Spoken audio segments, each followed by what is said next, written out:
Hey, what's going on, everyone? Slide here with Flo. And Flo, my boy, Jesse Sapolo, one of my favorite Niners of all time, had some words to all the haters out there that are trying to bash Brock Purdy and say different things, system quarterback and whatnot. But here's what he said on KNBR. Let's check this out, man. Brock Purdy continues to be doubted by the national media. He was left off ESPN's list of the top 5 scariest quarterbacks. Amy Trask, our friend, had a podcast saying 7 good quarterbacks and Brock Purdy are left. Jesse, what do you say about this kid who continues to hang around even though he doesn't have the resume and pedigree of these other guys?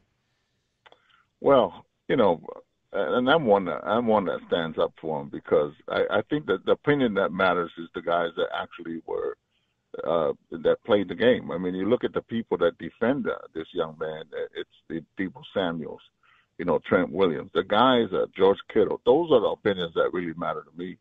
When I look at Brock Purdy, you know, I hate, you know, some people say, no, Jesse, you can't be doing that when I compare him to Joe. His ability to decipher defenses is way ahead of where he was drafted. He's way ahead of his age so far. But if you look at his record, I think he's probably, I would say he's probably what, 24 and 3 or 23 and 4 or something like that. I mean, come on now. You know, when Jimmy got hurt against Miami last year, you know, you could feel the air come out of the balloon at Levi's.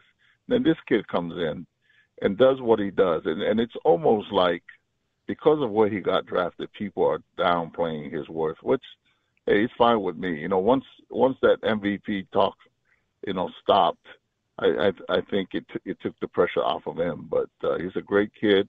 I think his mindset is really good. He takes chances.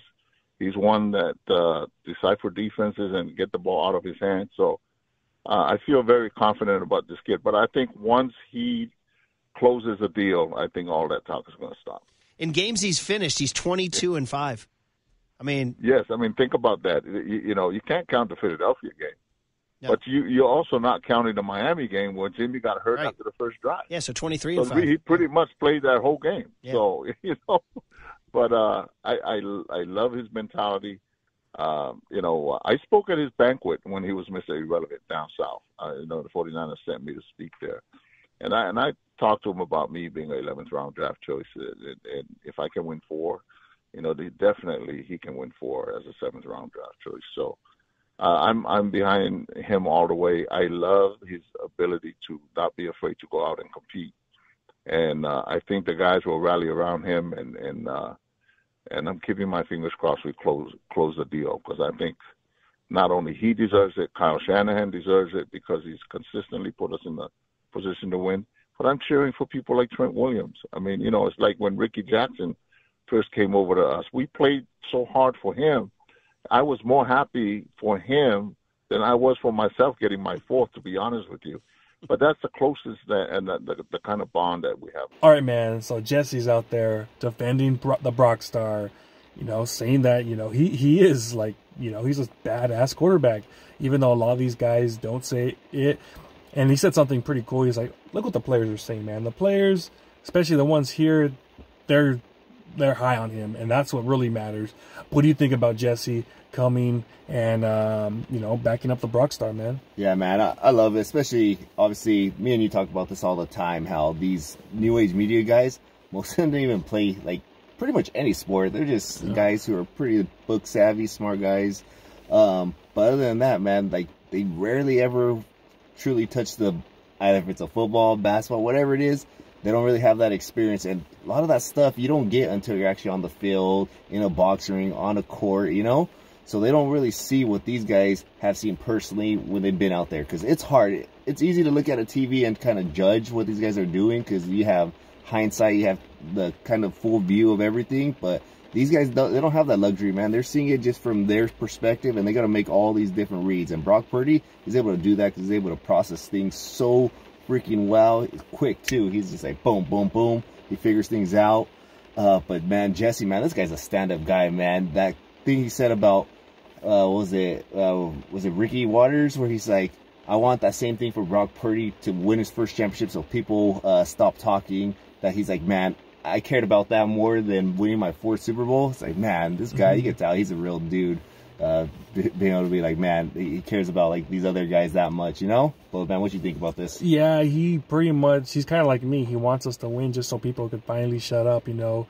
We heard that lady, Amy Trask, was saying, there's 7 great quarterbacks, and then there's Brock Purdy, which I think she kind of got it from the guy that's leading the charge, Nick Wright. Because remember that tweet that Nick Wright put? He put all the list of all these achievements of all the quarterbacks, and he's like, and then there's Brock Purdy. So a lot of these people are doing it, and it's time now, man. It's time, like, during these playoffs.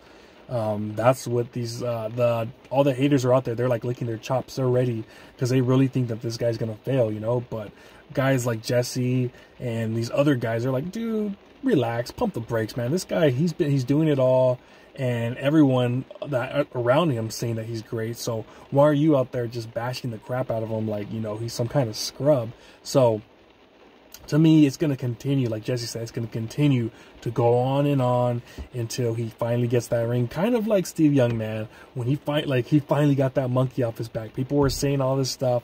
He can't win it. They were calling him, who's a guy from the Cowboys, Danny White, who couldn't get it done. He's like Danny White. So that's kind of what's happening. It's kind of weird, though. It's like it's his full season, and this guy's getting ripped to shreds, you know, for having a great season. It's so weird that so many people are just coming after him like, hey, man, he's not doing this. He's not doing this. Like, bro, this is his big first real full season, and you guys are coming after him like he's a 10-year pro. So it is what it is, man.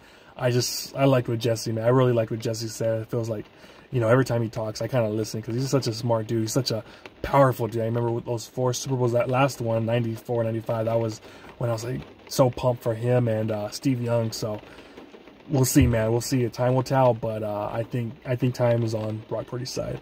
Yeah, man. Likewise, I think, well, once he gets it done this year, then, like you said, that's pretty much the only thing he has to do. Once it happens, kind of like, who's the most recent guy who's kind of gone through this situation? That's what, like, where they got all this hate, and then almost like well, Kobe, kind of like in LeBron like too, when he said LeBron, you know, finally got his. When they finally got theirs, like there was always this narrative like they can't get it done, so he just has to get it done this year, silence the haters, and then after that, man, things just become way easier for you.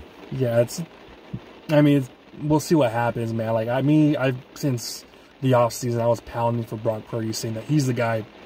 And let's be real, man. A lot of people in the Bay Area didn't think he was the guy after that. So, like, I get it, man. I get why people are saying this stuff. But me personally, man, I think this guy, he's the Brock star, man. He's the dude that, even though he's not the biggest or strongest, he's something that I see different than other guys. When these other dudes came out, like Johnny Football, Tim Tebow, I'm sorry, man. I just don't see it in them. They're guys that scramble around and do this stuff. I'm not into a lot of stuff. That's not going to work. I'm looking at the prototypical quarterback, like, even though he doesn't have the height and all that, like a Tom Brady that looks, reads, sees an open guy, throws it to him. That's what Brock Purdy does. Yeah, he doesn't have the height, but still, man, he has this right here. And that's what matters the most. And that's what's going to lead him to where he's going to go. So I'm not concerned.